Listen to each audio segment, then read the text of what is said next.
She was suffering from glomus tumor in the middle ear. We had visited to a couple of doctors. They couldn't recognize. They were telling it was a scratch in the ear. It's like reddish in the eardrum. It was reddish like that. Then I was going through the doctor's information in Practo. I got a very good feedback about Dr. Nair sir. So then we consulted Dr. Nair. Through endoscopic, he saw the tumor and he showed us also like how it is looks. Then he told there is no medication, so we need to go through the surgery.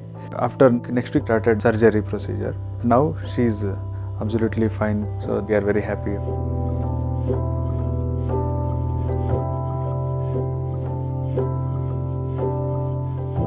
Mrs. Srimati had come to me with sound in the ear and some hearing loss for about a year now.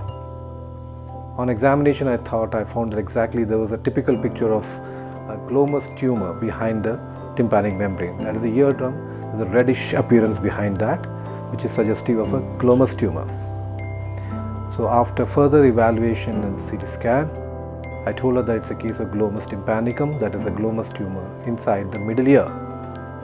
A glomus tumor is a rare tumor. It usually presents with kind of tinnitus, that is sound in the ear, and can also be some amount of hearing loss unless it extends to other areas.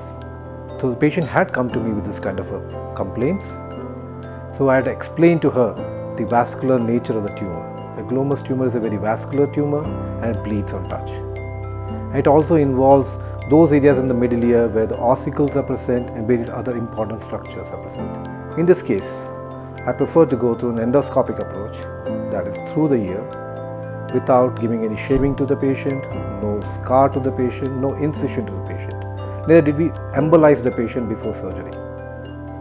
The complete procedure was performed endoscopically by removing all tumor from various structures in the middle ear where it was involved.